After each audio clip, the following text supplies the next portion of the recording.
আজ আমরা বলতে চাই, আমাদের সামনে যত কঠিন পরিস্থিতি হোক না কেন, আমরা যত কঠিন অবস্থার সম্মুখীন হই না কেন, আন্তর্জাতিক শক্তি আমাদের ব্যাপারে যতই নাক গলাবার চেষ্টা করুক না কেন, যত শক্তি আমার দেশের আভ্যন্তরীণ বিষয় নিয়ে যতই মাথা ঘামাবার চেষ্টা করুক না কেন, আমাদেরকে যত রকম ট্যাগ দেওয়ার চেষ্টা করা হোক না কেন, আমাদেরকে যত রকম আমাদেরকে অপবাদ দেওয়ার চেষ্টা করা হোক না কেন, আমরা আমাদের আদর্শের ব্যাপারে আপোষহীন ছিলাম, আপোষহীন আছি, আমরা আগামীর দিনেও আপোষহীন থাকবো ইনশাআল্লাহ।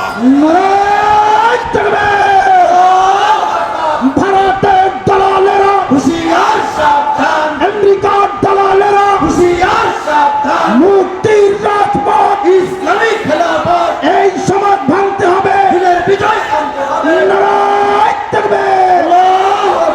কাজেই রাজনৈতিক এই অস্থিতিশীলতার বাহানা দিয়ে, আন্তর্জাতিক ষড়যন্ত্রের বাহানা দিয়ে উম্মতে মুহাম্মাদিয়াকে সরওয়ারে কায়নাত মুহাম্মদ আরবীর নামুসের রিসালাতের ইজ্জতের হেফাজতের প্রশ্নে আমাদের কাছ থেকে যদি কেউ নমনীয়তা আশা করে, আমরা বলবো তোমরা বোকার স্বর্গে বসবাস করছো।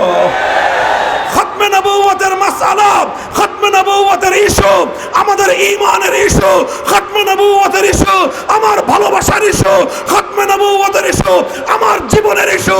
আমি আমার জিন্দেগি কুরবান করতে প্রস্তুত, খতমে নবুয়তের উপর কোনো আঘাত বরদাস্ত করতে আমরা প্রস্তুত না।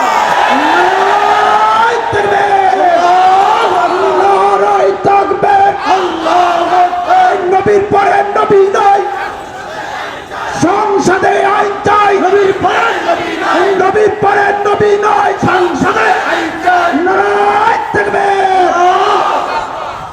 আগামীর দিনে আমাদের প্রধান বিবেচনার বিষয়গুলোর মধ্যে এটা অন্যতম একটা বিষয় হবে, আমরা আল্লাহ নবীর ইজ্জতের প্রশ্নে কারো সঙ্গে নমনীয়তা প্রদর্শন করতে পারবো না। এই বাংলার মাটি শাহাদাতের রক্ত দিয়ে পবিত্র করা হয়েছে, সবচেয়ে বেশি শাহাদাতের রক্ত গিয়েছে আল্লাহর নবীর আশিক রাসূল উম্মতের রক্ত। শাপলা চত্বরে আমরা রক্ত দিয়ে বিপ্লবের ভিত আমরা তৈরি করেছিলাম, শাপলা চত্বরে রক্ত দিয়ে ফ্যাসিবাদের বিরুদ্ধে লড়াইয়ের সূচনা আমরা করেছিলাম, শাপলা চত্বরে রক্ত দিয়েছিলাম বলে জুলাই বিপ্লব সংগঠিত হয়েছে। সুতরাং শাপলাকে মাইনাস করে আল্লাহর নবীর ইজ্জতের প্রশ্নকে পাশ কাটিয়ে আগামীর বাংলাদেশ নির্মাণ হতে পারে না, নির্মাণ হতে দেব না। শাপলার হাতিয়ার গর্জে উঠুক আরেকবার, গর্জে উঠুক আরেকবার, শাপলার হাতিয়ার বিশ্ব নবীর অপমান সইবে না মুসলমান, নারায়ে তাকবীর। মুহতারাম হাজিরিন, আল্লাহর নবীর জিন্দেগির তিনটা টার্নিং পয়েন্ট। আবু বকর সিদ্দিক রাদিয়াল্লাহু তাআলা আনহুর খেলাফতের শুরুতেই তিনটা টার্নিং পয়েন্ট। আমার এই বাংলাদেশের মুসলমান, তোমরাও ইতিহাসের বাগ থেকে তোমাদের ইতিহাস পড়ো।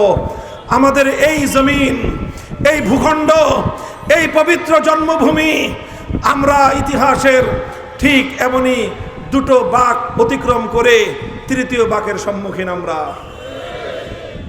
সিদ্ধান্ত নিতে ভুল করা যাবে না। আমাদের প্রথম বাঁক ছিল ইতিহাসের, যেটা আমাদের পূর্বপুরুষরা করেছেন, সেটা হলো আমাদের পূর্বপুরুষরা হিন্দুত্ববাদের আধিপত্যকে মেনে নেন নাই। আমাদের পূর্বপুরুষরা হিন্দুত্ববাদের আধিপত্যকে কোনোদিনও এই জমিনে বরদাস্ত করে নেন নাই। বলবেন হুজুর কিভাবে এই কথা বললেন? আমি বলবো তোমরা ইতিহাস পড়ো। 1905 সালে আমার পূর্বপুরুষ, তোমার পূর্বপুরুষ এই মুসলিম জাতিসত্তার ভিত্তিতে মুসলমানদের মাথা উঁচু করে দাঁড়াবার স্বার্থে, মুসলমানদের স্বকীয় জাতিসত্তা গঠন করবার অভিপ্রায়ের ইচ্ছা নিয়ে কলকাতার দাদাবাবুদেরকে সালাম জানিয়ে ওদেরকে আধিপত্য খর্ব করে ঢাকার নেতৃত্বে পূর্ব বাংলার উত্থানের জন্য বাংলাকে বিভক্ত করে আলাদা স্বাধীন প্রদেশ গড়ে তুলেছিল। 1905 সালে বঙ্গভঙ্গ হলো, কিন্তু হিন্দুত্ববাদীরা, মুসলমানরা জেগে উঠুক, মুসলমানরা স্বনির্ভর হোক, মুসলমানরা স্বকীয় নেতৃত্বের গুণে তারা বলিয়ান হোক, হিন্দু উগ্রবাদীরা কোনোদিন সেটাকে বরদাস্ত করে নেয় নাই। এই রবীন্দ্রনাথ ঠাকুর সহ সাম্প্রদায়িক উগ্র জঙ্গিবাদী গোষ্ঠী তারা সহিংস আন্দোলনের মধ্য দিয়ে মুসলমানদের উত্থানকে ঠেকিয়ে দেওয়ার চেষ্টা করেছিল। বঙ্গভঙ্গ রদ বলা হয় এটাকে। একবার আমরা বঙ্গভঙ্গ করলাম, এরপরে রবীন্দ্রনাথ গান গাইলো, ওমা তোর বদন খালি মলিন হলে মরি হায় হায় রে। অর্থাৎ বাংলা ভাগ হয়ে গেলে রবীন্দ্রনাথ আত্মচিৎকার শুরু করে। বাংলা ভাগ হয়ে মুসলমানরাও যদি হিন্দুদের সঙ্গে পাল্লা দিয়ে আগে বাড়তে থাকে, রবীন্দ্রনাথের কলিজায় আগুন ধরে যায়। রবীন্দ্রনাথ বাংলাদেশের মুসলমানদের উত্থান চায় নাই।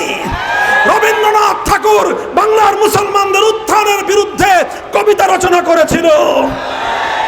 ওটা হলো রবীন্দ্রসঙ্গীত। ইতিহাসের দুর্ভাগ্য আমাদের, ইতিহাসের দুর্ভাগ্য আমাদের, এ জাতির কপালে দুর্ভাগ্য।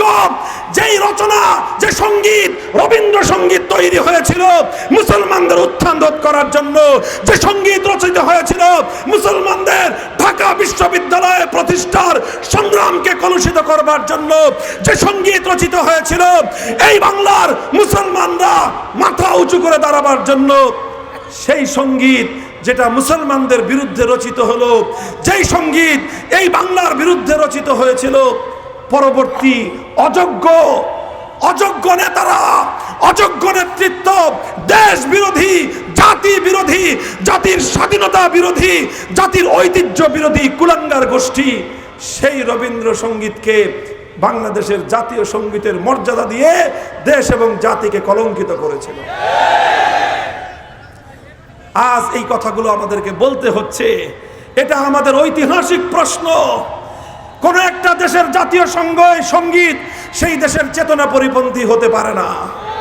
জাতীয় সঙ্গীত হবে সেই জাতির চেতনার বাহী, সেই জাতির চেতনার ধারক বাহক হতে হবে। আজ আমাদের কাদের উপর রবীন্দ্রসঙ্গীতকে যেটাকে চাপিয়ে দেওয়া হয়েছে জাতীয় সঙ্গীত হিসেবে, আমরা তার ঐতিহাসিক প্রেক্ষাপট আলোচনা করে বলতে পারি এই সঙ্গীত আমাদের জাতীয় চেতনার বাহী নয়, বরং এই সঙ্গীত আমাদের জাতীয় ঐতিহ্যের সঙ্গে সরাসরি সাংঘর্ষিক।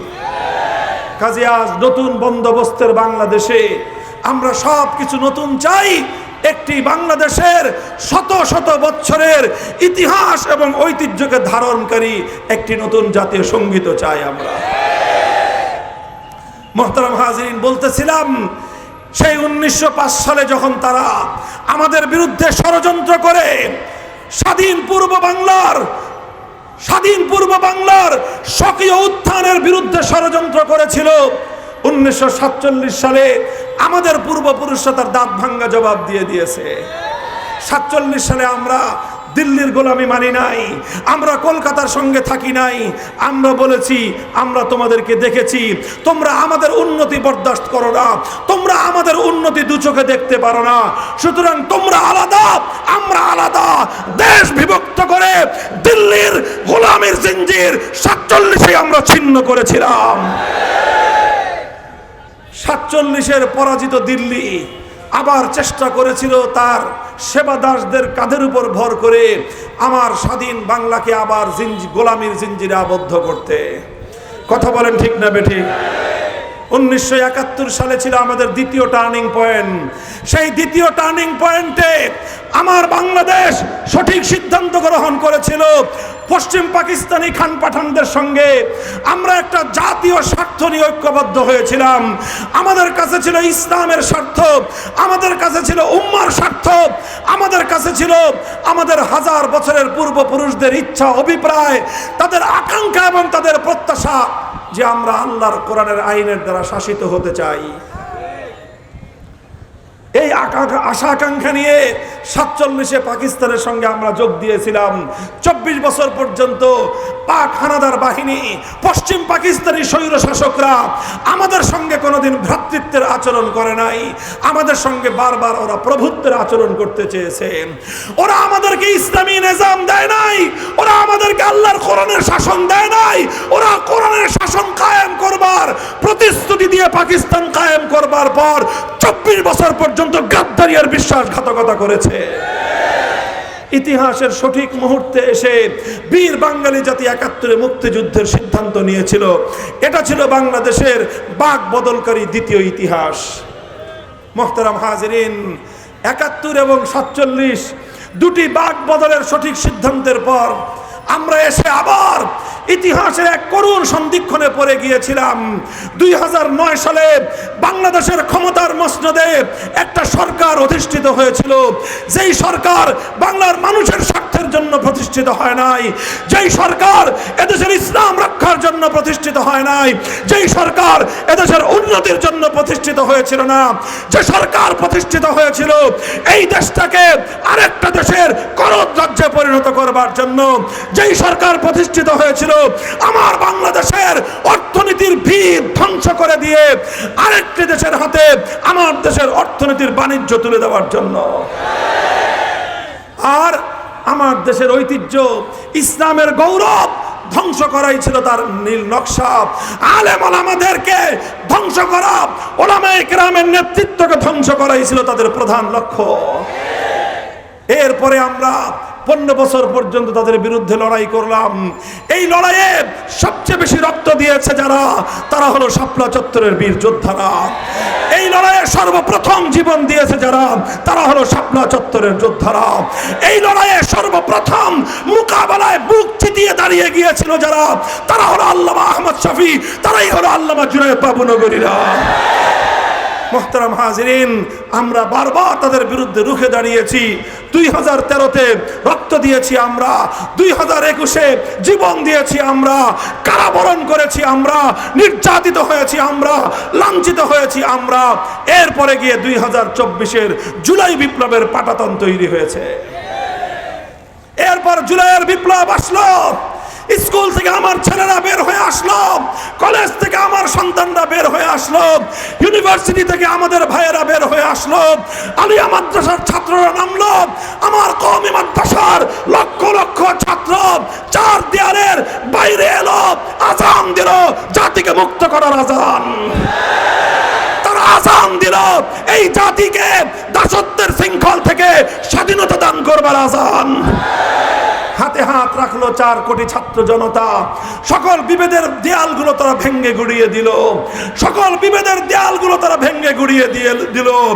পাশ্চাত্যবাদী ভারতীয় দালাল সংস্কৃতির মাধ্যমে বাংলাদেশের ছাত্র জনতার মধ্যে যেই বিভেদের দেয়াল তৈরি করা হয়েছিল, যেই নিজেদের মধ্যে যেই সকল বিভেদ তৈরি করা হয়েছিল, 24-এর জুলাই বিপ্লবের সবচেয়ে বড় সিগনিফিক্যান্ট অর্জন হলো সমস্ত বিভেদের দেয়াল ভেঙ্গে সব ছাত্ররা হাতে হাত রেখে দেশের জন্য, মাতৃভূমির জন্য, আজাদির জন্য, ভারতীয় আধিপত্যবাদের মোকাবেলা করবার জন্য যুদ্ধের প্রস্তুতি নিয়ে তারা মাঠে নেমে গিয়েছিল। আল্লাহ পাক আমাদেরকে বিজয় দান করেছেন, তবে সেই বিজয়ের পর্ব এখনো শেষ হয় নাই। জুলাই যুদ্ধ এখনো শেষ হয়নি। আবু সাইদ মুগ্ধ, আবু সাইদ মুগ্ধ, আরে জোরে বলেন, আবু সাইদ মুগ্ধ। মনে রাখবেন, এই যুদ্ধ শেষ হয় নাই, এই যুদ্ধ শেষ হয় নাই। আমরা এখন সেই যুদ্ধের একটা গুরুত্বপূর্ণ পর্বে রয়েছি। আমরা বলি এই যুদ্ধের অন্তত জুলাই সনদ বাংলার জমিনে বাস্তবায়িত হতে হবে। অনেকে প্রশ্ন তুলে জুলাই সনদ বাস্তবায়িত হওয়ার কথা আমরা কেন বলি?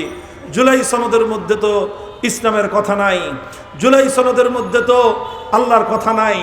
মোহতারাম হাজিরিন, জুলাই সনদের মধ্যে অনেক কিছু নাই, না থাকার মধ্যেও যা আছে তা অন্য কোথাও নাই।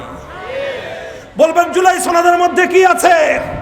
জুলাই সনদের মধ্যে 1947-এর দেশ বিভাগের কথা আছে। জুলাই সনদের মধ্যে এই দেশটা যে 1947-এ কিভাবে বিভক্ত হয়েছিল সেই বিভক্তির মূল কথা রয়েছে। এই দেশ ইসলামের জন্য 47-এ বিভক্ত হয়েছিল।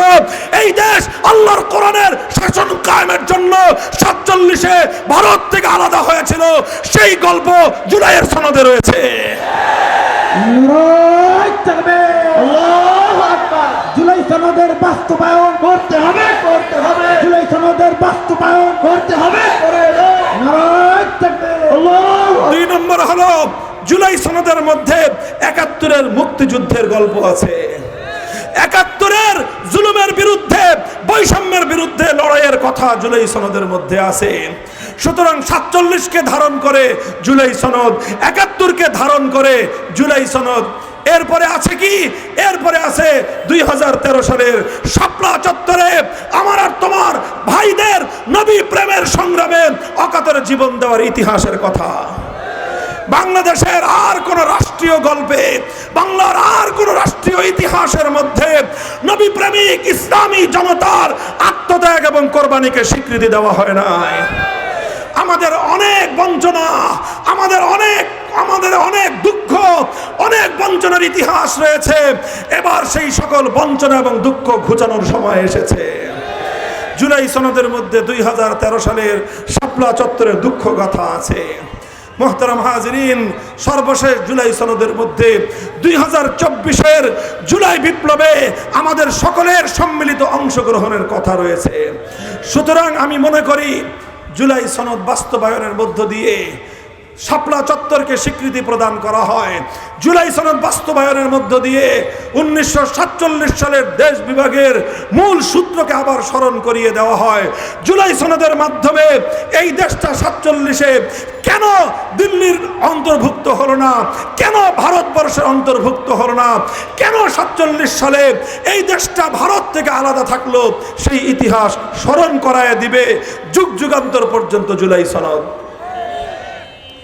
মোহতারাম হাজিরিন, জুলাই সনদ বাস্তবায়িত হলেই আমাদের যুদ্ধ শেষ হয়ে যাবে না, বরং জুলাই সনদ বাস্তবায়িত হলে আমরা যেটা আশা করছি সেটা হলো আগামীর দিনে আমাদের জন্য এটা হুদায়বিয়ার সন্ধির মতো একটা ভিত্তি হয়ে থাকবে। হুদায়বিয়ার সন্ধি যেভাবে মুসলমানদের জন্য মক্কা বিজয়ের দুয়ার উন্মুক্ত করে দিয়েছিল, জুলাই সনদের বাস্তবায়ন বাংলার মাটিতে ইসলামী বিপ্লবের দুয়ার খুলে দিবে, ইসলামী বিপ্লবের দুয়ার খুলে দিবে ইনশাআল্লাহ। নারায়ে তাকবীর, আল্লাহু আকবার, নারায়ে তাকবীর, আল্লাহু আকবার। জুলাই সনদের বাস্তবায়ন করতে হবে, নারায়ে তাকবীর, আল্লাহু আকবার। মুহতারাম হাজিরিন, আমার আজকের আলোচনার মূল ধারাবাহিকতা হলো আমি আল্লাহর পয়গম্বরের জিন্দেগির সিরাতুন নবীর 3টি তাৎপর্যময় গুরুত্বপূর্ণ ঘটনার আলোচনা করেছি। শিক্ষার্থী বন্ধুগণ, স্টুডেন্ট ভাইয়েরা, ছাত্র তালেবে ইলম, জ্ঞান গবেষণা যারা করেন, ইতিহাসের পাঠক যারা, তারা আল্লাহর নবীর জিন্দেগির গুরুত্বপূর্ণ এই 3টি টার্নিং পয়েন্ট বিশেষ বিবেচনা করবেন। এরপরে আবু বকর সিদ্দিক রাদিয়াল্লাহু তাআলা আনহুর জীবন থেকে 3টি তাৎপর্যময় ঘটনার সাদৃশ্য আমি তার সঙ্গে দেখিয়েছি। এই দুই বিষয়কে, ইতিহাসের 2টি পর্বকে সামনে রেখে আমি আমার জাতির 3টি গুরুত্বপূর্ণ ইতিহাসকে সামনে আনলাম। 1 নম্বর হলো ভারতীয় আধিপত্যবাদ থেকে 1905 সাল থেকে 1947 পর্যন্ত দীর্ঘ সংগ্রামের মধ্য দিয়ে ভারতীয় আধিপত্যবাদ, হিন্দুত্ববাদ থেকে মুক্ত হয়ে স্বাধীন স্বকীয় মুসলিম জাতিসত্তার বিকাশ এবং উন্মেষ ঘটাবার ইতিহাস। এটা হলো প্রথম টার্নিং পয়েন্ট। এক্ষেত্রে আমরা সফল ইতিহাস রচনা করেছি। দ্বিতীয় ছিল 1971-এর মহান মুক্তিযুদ্ধ, যার মাধ্যমে আমরা বার্তা দিয়েছি শুধু মুসলমান নামধারী হলেই চলবে না, শুধু ইসলামের নাম ধারণ করলেই চলবে না। যারা আল্লাহর কোরআনের শাসন কায়েম করবার স্বপ্ন দেখিয়ে, যারা আল্লাহর কোরআনের শাসন ব্যবস্থা উপহার দেওয়ার ওয়াদা এবং অঙ্গীকার করে কোরআনের শাসন কায়েম করে না, তারা আমাদের দৃষ্টিতে জাতীয় গাদ্দার, জাতীয় বেঈমান। আমার পরিষ্কার বার্তা, আগামী দিনে আমার এই বাংলার মাটিতে কোরআনের শাসন কায়েম করবার প্রতিশ্রুতি দিয়ে এমন কেউ যদি আবার পিছু টান দেওয়ার চেষ্টা করে, আমরা তাকেও পরাজিত পাক হানাদার বাহিনীর মতো জাতীয় গাদ্দার বলতে আমাদের বুক এতটুকু কেঁপে উঠবে না। কথা পরিষ্কার। এটা ছিল আমাদের ইতিহাসের 2 নম্বর বাকবদল, 2 নম্বর টার্নিং পয়েন্ট। আর 3 নম্বর টার্নিং পয়েন্টে এখন আমরা অবস্থান করতেছি, যার গুরুত্বপূর্ণ একটা পর্ব সমাপ্ত হয়েছে, আর চূড়ান্ত পর্বটা আমাদের সামনে আছে। সেই চূড়ান্ত পর্বের ইতিহাস আমি বলে যাই, সেই চূড়ান্ত পর্বের চেতনার কথা আমি তোমাদেরকে বলে যাই, সেই চূড়ান্ত পর্বের প্রস্তুতির কথা আমি তোমাদেরকে বলে যাই। আমাদের চূড়ান্ত পর্বের প্রস্তুতি হলো এটাই যে আমরা শাপলা চত্বরের ইতিহাস আগামীর বাংলায় প্রতিধ্বনিত হতে চাই। আমরা শাপলা চত্বরের ইতিহাস, আগামীর বাংলাদেশ বিনির্মাণের ক্ষেত্রে সেই ইতিহাসের চর্চা দেখতে চাই। কথা বলেন ঠিক না বেঠিক? সুতরাং আগামীর বাংলাদেশে নবীর দুশ্মনী করবার কোনো স্কোপ থাকতে পারে না। আগামীর বাংলাদেশে ইসলামের সঙ্গে বিশ্বাসঘাতকতা করবার কোনো সুযোগ এবং কোনো স্কোপ থাকতে পারে না। হে বাংলার মুসলমান, হে খুলনার আমার তরুণ যুবক সন্তানেরা, তোমরা এবার একটা নতুন করে শপথ করবা। একটা নতুন করে শপথের বাক্য আমি তোমাদেরকে পড়াতে চাই। তোমরা সেই শপথ গ্রহণ করতে প্রস্তুত আছো? শপথটা হলো, হাত নামাও। শপথটা হলো এই, আমরা অনেক রঙের বাংলাদেশ দেখেছি, আমাদেরকে একবার সোনার বাংলাদেশ দেখানো হয়েছে। আমরা সোনার বাংলাদেশের গল্প শুনে বাকশালী বাংলাদেশ পেয়েছি। আমাদেরকে নতুন বাংলাদেশের গল্প শোনানো হয়েছে, পুরাণ ছাড়া নতুন কোনো কিছু আমরা পাই নাই। এরপরে আমাদেরকে সবুজ বাংলাদেশের গল্প শোনানো হয়েছে, সবুজ বাংলাদেশে ধূসর বাংলা ছাড়া আমরা কিছুই খুঁজে পাই নাই। সর্বশেষ আমাদেরকে ডিজিটাল বাংলাদেশের স্বপ্ন দেখানো হয়েছে।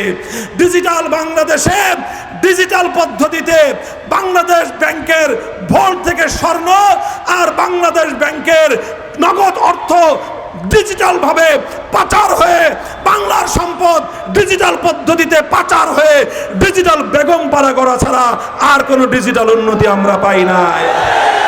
সুতরাং আমরা বলতে চাই, সোনার বাংলাদেশ দেখা শেষ, নতুন বাংলাদেশের গল্প শেষ, সবুজ বাংলাদেশের গান গাওয়া শেষ, ডিজিটাল বাংলাদেশের ভাওতাবাজিও শেষ। এবারের নতুন বাংলাদেশ হবে ইসলামের বাংলাদেশ, খেলাফতের বাংলাদেশ।